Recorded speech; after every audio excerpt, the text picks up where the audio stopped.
S Aneesh Kumar ഷൗക്കത്തിന്റെ Aryadan Shoukath UDF സ്ഥാനാർത്ഥിയുടെ വീടിന് മുന്നിൽ നിന്നുണ്ട്. അനീഷ്, UDFനെ സംബന്ധിച്ച് ഭരണവിരുദ്ധ വികാരമുണ്ട് എന്ന് ഉറപ്പിക്കാൻ വേണ്ടി ഒരു അടുത്ത തെരഞ്ഞെടുപ്പിലേക്ക് പോകും മുൻപ് അത് സ്ഥാപിക്കാൻ കിട്ടുന്ന അവസാനത്തെ അവസരമാണിത്. അതുകൊണ്ട് തന്നെ അവർ കയ്യും മെയ്യും മറന്ന് മുന്നണി ഒന്നാകെ ഇറങ്ങുന്ന ഒരു കാഴ്ചയാണ് കണ്ടത്. വലിയ ആവേശം മണ്ഡലത്തിലുടനീളം സൃഷ്ടിക്കാൻ UDFന് കഴിഞ്ഞിരുന്നു. തങ്ങളുടെ മണ്ഡലമാണിത്, അബദ്ധത്തിൽ സംഭവിച്ചതാണ് മുൻപെല്ലാം എന്നത് തെളിയിക്കുക എന്നതാണ്. ആ പോരാട്ടത്തിനൊടുവിൽ വരുന്ന തെരഞ്ഞെടുപ്പ് ദിവസം എന്തൊക്കെയാണ് അവരുടെ പ്രതീക്ഷകൾ?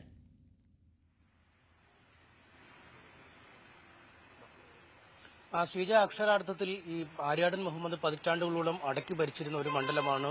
UDFന് ശക്തമായ വേരുകളുള്ള, കോൺഗ്രസിന് ശക്തമായ സംഘടനാ സംവിധാനങ്ങളുള്ള, മുസ്ലിം ലീഗിന് വ്യക്തമായ സ്വാധീനമുള്ള ഒരു മണ്ഡലം തന്നെയാണ്. അവിടെ വിജയം എന്നതിൽ കുറഞ്ഞ് യാതൊന്നും UDF പ്രതീക്ഷിക്കുന്നില്ല. പ്രത്യേകിച്ചും പ്രതിപക്ഷ നേതാവ് VD സതീശൻ നേരിട്ടാണ് പട നയിക്കുന്നത്. ഒപ്പം പുതുതായി തെരഞ്ഞെടുക്കപ്പെട്ട കോൺഗ്രസ് ഭാരവാഹികളുടെ, പ്രത്യേകിച്ചും DCC പ്രസിഡന്റ്, KPCC പ്രസിഡന്റിന്റെയും മറ്റ് വർക്കിംഗ് പ്രസിഡന്റുമാരുടെയും ഒക്കെ ഉള്ള ഒരു അഭിമാന പോരാട്ട വേദിയായി മാറുന്ന ഇടം കൂടിയാണ് നിലമ്പൂര്. നമുക്കറിയാം, ഏറ്റവും പ്രധാനപ്പെട്ട ഒരു ഘടകമായി മാറിയത് തന്നെ ആര്യാടൻ ഷൗക്കത്തിന്റെ സ്ഥാനാർത്ഥിത്വമാണ്. നേരത്തെ തന്നെ പിണറായി സത്തിനെതിരെ പോരാടുമെന്ന് ഉറക്കെ പ്രഖ്യാപിച്ച് LDFിൽ നിന്നും ഇറങ്ങിപ്പോന്ന PV അൻവർ തന്റെ ചില സമവായ സ്ഥാനാർത്ഥികളെ മുന്നോട്ട് വെക്കുന്നു. മലയോര മേഖലകളിലൊക്കെ നല്ല സാന്നിധ്യം അറിയിക്കാൻ കഴിയുന്ന VS ജോയിയെ പോലുള്ള ഒരാൾ ഇവിടെ മത്സരിക്കട്ടെ എന്ന രീതിയിലേക്ക് മാറുന്നു. അതിന് ഈ കോൺഗ്രസിനുള്ളിൽ ഒരു ധാരണ ഉണ്ടായിരുന്നതായി അൻവർ തന്നെ പറയുന്നു. പക്ഷേ തെരഞ്ഞെടുപ്പ് പ്രഖ്യാപനമുണ്ടായി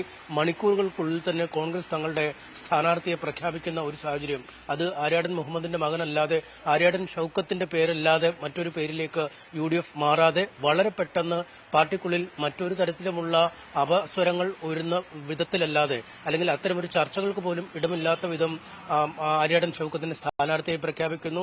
സ്ഥാനാർത്ഥിത്വത്തിലേക്ക് ഏറെ സാധ്യത കൽപ്പിക്കപ്പെട്ടിരുന്ന VS ജോയി, ജില്ലാ കോൺഗ്രസ് കമ്മിറ്റി അധ്യക്ഷൻ, അതിനെ പൂർണ്ണ മനസ്സോടുകൂടി പിന്തുണയ്ക്കുന്നു. അദ്ദേഹത്തിന്റെ വിജയത്തിനായി ഒപ്പമുണ്ടാവുമെന്ന് പറയുന്നു. അങ്ങനെ പറയുക മാത്രമല്ല, പിന്നീട് ഓരോ ദിവസങ്ങളും 2-2.5 ആഴ്ച നീളുന്ന പ്രവർത്തന പരിപാടി സമയങ്ങളിലെല്ലാം കൃത്യമായി തന്നെ VS ജോയി തോളോട് തോൾ ചേർന്ന് നിന്ന് പ്രവർത്തിക്കുന്ന ഒരു കാഴ്ച കാണാൻ കഴിയുന്നു. അങ്ങനെ UDFിനുള്ളിലെ അസ്വാരസ്യങ്ങൾ, അല്ലെങ്കിൽ കോൺഗ്രസിനുള്ളിലെ അസ്വാരസ്യങ്ങൾ വലിയ തോതിൽ ഇല്ലാതാക്കാൻ കഴിഞ്ഞു. പക്ഷെ അപ്പോഴേക്കാണ് ഈ PV അൻവർ മറുവശത്ത് കലാപക്കൊടി ഉയർത്തി നിൽക്കുകയും ഈ സ്ഥാനാർത്ഥിയെ താൻ ഒരിക്കലും ഉൾക്കൊള്ളില്ല, ഇവിടെ ജയിക്കാൻ ഒരു സാധ്യതയുമില്ലാത്ത സ്ഥാനാർത്ഥിയാണ് ആര്യാടൻ ഷൗക്കത്ത് എന്ന് പ്രഖ്യാപിക്കുന്നു. അദ്ദേഹത്തെ തോൽപ്പിക്കാതിരിക്കുക എന്നതാണ് ഏറ്റവും ബുദ്ധിമുട്ടുള്ള കാര്യം എന്ന രീതിയിലേക്ക് പറഞ്ഞു വെക്കുന്നു. പക്ഷേ UDF നേതൃത്വം വളരെ പെട്ടെന്ന് ഇടപെടുന്നു. തങ്ങളുടെ സ്ഥാനാർത്ഥിയെ അംഗീകരിക്കാതെ PV അൻവറുമായി ഒരു തരത്തിലുമുള്ള ചർച്ചയ്ക്കില്ല എന്ന് അസന്നിഗ്ധമായി തന്നെ പ്രതിപക്ഷ നേതാവ് VD സതീശൻ പറയുന്നു. പിന്നെയും അൻവറിന് മുന്നിലെ വാതിലുകൾ തുറന്നിട്ട് UDF കാത്തിരിക്കുന്നു. ചർച്ചകൾ നടക്കുന്നു.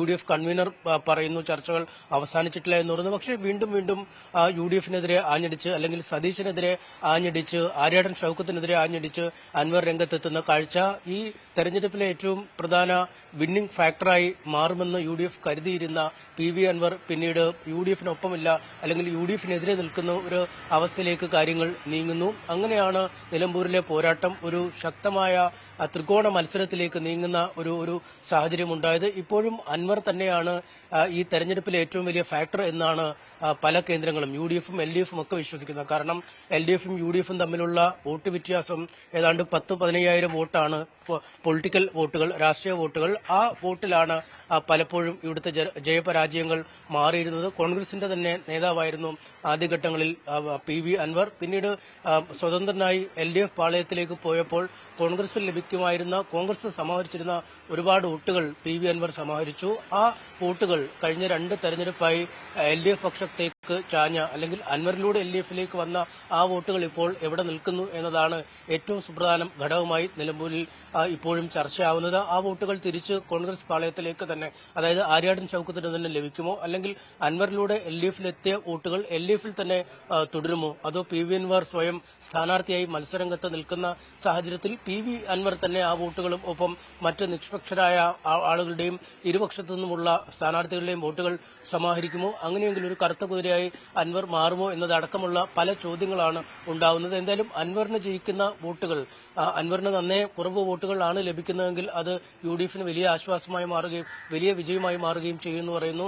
LDFും പ്രതീക്ഷ അർപ്പിക്കുന്നത് അൻവർ അല്ലാതെ വോട്ട് വീതം വർദ്ധിപ്പിച്ചാൽ തങ്ങളുടെ കേഡർ വോട്ടുകളിൽ ഒരു ചോർച്ച ആ വോട്ട് വീതം ഉണ്ടാക്കില്ല എന്നത് തന്നെയാണ്. എന്തായാലും വിഷയങ്ങൾക്ക് പഞ്ഞമില്ല. ആദ്യ ദിനങ്ങളിൽ അൻവറായിരുന്നു വിഷയമെങ്കിൽ, സ്ഥാനാർത്ഥിത്വമാണ് വിഷയമെങ്കിൽ, മലപ്പുറമായി വിഷയം മാറിയെങ്കിൽ, പെൻഷനായി വിഷയം മാറിയെങ്കിൽ, ഏറ്റവും ഒടുവിൽ RSS CPM ബന്ധം എന്ന രീതിയിലൊക്കെയുള്ള പ്രചാരണ വിഷയങ്ങളിലേക്ക് തെരഞ്ഞെടുപ്പ് രംഗം മാറിയിരുന്നു. ഒരുപാട് വന്യമൃഗശല്യം ഉയർത്തുന്ന പ്രശ്നങ്ങൾ ഈ മണ്ഡലത്തിൽ ചർച്ചയായി, വികസന പ്രശ്നങ്ങൾ ചർച്ചയായി. പക്ഷെ അതിനൊക്കെ ഉപരി ജമാഅത്തെ ഇസ്ലാമി ബന്ധവും RSS CPM ബന്ധം പോലുള്ള അത്തരം വിഷയങ്ങളിലേക്ക് കുട്ടിക്കലാശം കഴിഞ്ഞും മണ്ഡലം മാറുന്ന കാഴ്ച തന്നെയാണ് കാണാൻ കഴിഞ്ഞത്. എന്തായാലും ആര്യാടൻ ഷൗക്കത്തിന്റെ വീട്ടിലാണുള്ളത്. അദ്ദേഹവും കുടുംബാംഗങ്ങളും അല്പസമയത്തിനകം ഇവിടെ നിന്ന് പുറത്തേക്ക് ഇറങ്ങും. വീട്ടിക്കുത്ത് ഗവൺമെന്റ് LP സ്കൂളിലാണ് അദ്ദേഹം വോട്ട് ചെയ്യാൻ പോകുന്നത്.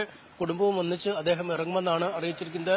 അല്പസമയത്തിനകം അദ്ദേഹം തന്റെ ഏറ്റവും നിർണായകമായ തെരഞ്ഞെടുപ്പ് പോരാട്ട ദിനത്തിൽ തനിക്ക് തന്നെ സമ്മതിദാനാവകാശം രേഖപ്പെടുത്താനായി ഇവിടെ നിന്നും ഇറങ്ങും. ഷീജ. MS അനീഷ് കുമാറാണ് വിവരങ്ങൾ നൽകിയത്. ഇനി വെറും അരമണിക്കൂർ കഴിയുമ്പോൾ നിലമ്പൂരിൽ ജനങ്ങൾ ജനവിധി എഴുതി തുടങ്ങും. 2,32,000 വോട്ടർമാർ, 263 പോളിംഗ് ബൂത്തുകൾ. അവിടെ എത്ര പേരെത്തും തങ്ങളുടെ ജനവിധി രേഖപ്പെടുത്താൻ എന്നത് തന്നെയായിരിക്കും ഈ കഴിഞ്ഞ ഒരു മാസത്തെ പ്രചാരണങ്ങൾക്കൊടുവിലുള്ള ഫലത്തെ നിർണ്ണയിക്കുന്നത്.